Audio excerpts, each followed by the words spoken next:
Good morning, everyone, and welcome to the Polar Dash here in Chicago. You know what? Hey, listen, 15-mile races. Hello everyone, and welcome to Because Why Not, the Spartan, Ultra Beast, and Marathon training episodes. So if you were friends on Facebook or you read my blog, you know that I had a 15-mile run yesterday, and I ran the Chicago Polar Dash. It's sponsored by Team Ortho, and the proceeds benefit Shriners Hospital. And I'm going to do this review about the race and my experience and just everything I saw. So first off, for just signing up, in your packet that you pick up, you get this really cool penguin hat. It covers your ears and it's very, very cute. They have two different versions of this guy. One is with the bow tie, which I chose, and the other one has hair, no bow tie. And you get this nice fleece jacket, zipped up. It's embroidered with the Polar Dash on it, and it's on the back shoulder as well. And if you're fortunate enough to finish the race, because the race is cold, yesterday it was -1 degree with the feel of -11. And when you get to the finish line, they give you this really cool medal. Ta-da! And there are a few different miles to choose from, and each medal is customized for the mileage you choose. And even the ribbon has your mile choice on it. So they had a lot of attention to details, and I really enjoyed that. Okay, so in the beginning, we're all in this warming tent. They had this huge tent, and there's hundreds of runners for the distance I signed up for, and we're huddled around these heaters getting warm, and I'm thinking, this is crazy. It feels like -11 now. They're predicting it's going to be -22 by the time we get to the starting line, and I have no idea why anyone is doing any of this. Except for myself, of course, because I'm training for the Spartan Ultra Beast. Of course I'm going to be out here. But as I sat and I talked to people and I listened to their stories, I met this lady, and her name was Deborah. And 2 years ago, the race happened to fall on her 50th birthday. And so she ran it just to prove she could. And she's been running it ever since. And then I met this guy who was really nice, and he was not a runner originally. His friend had planned to run the Chicago Polar Dash, but before the race happened, he happened to pass away. And his friend decided to train for the race and run it in his place in memory of him. And as I'm listening to all these different stories, I think I learned that we probably all have a very sane reason to do something that's a little bit crazy. And that's what we're all out there doing yesterday. And we start the race. It did get closer to -22. I think the last official temperature was -14. They have corrals by time. They had pacers anywhere from 7 minutes back to 12 minutes.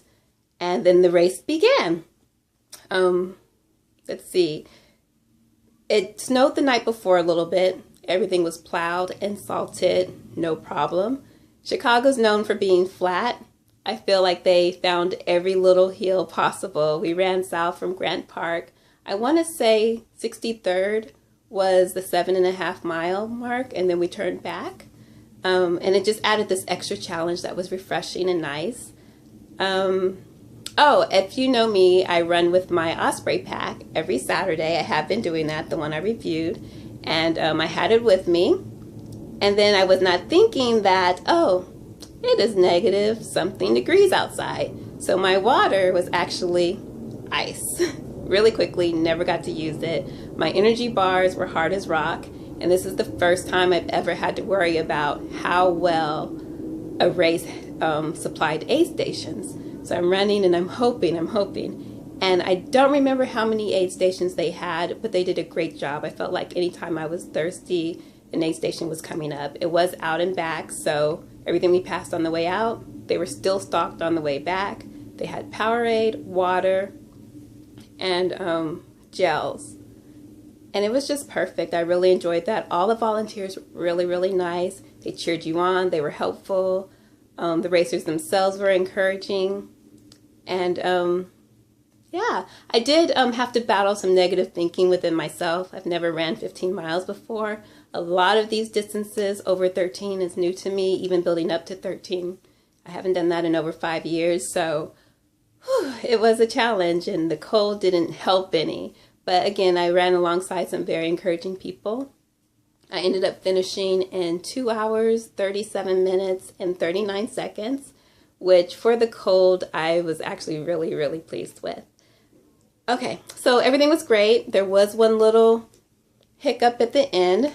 I did a great job layering. I was warm throughout the race. However, towards that last 2 miles, the wind kicked up, cut through my gloves, and like my hands, this is not all nail polish that's blue. Like my hands almost looked this color. And I couldn't wait to get back to the warming tent and warm up. However, as I approached the warming tent, this volunteer, very nice, very friendly, very professional, but she was turning the runners away because they were only letting in the runners that were getting ready for the next distance. And that was a little glitch. I think if there wasn't enough room, maybe next year they should look into more, because a lot of us spent over 2 hours in negative degrees running. It'd have been nice to have a place to go to run up, to warm up. But that aside, it was a really, really nice race. They were very organized, they were very helpful, very friendly, and I would definitely recommend running it if you ever have the chance and the ability to tolerate the cold. So, thank you for watching, and this has been Because Why Not, and I will see you guys next time. Bye!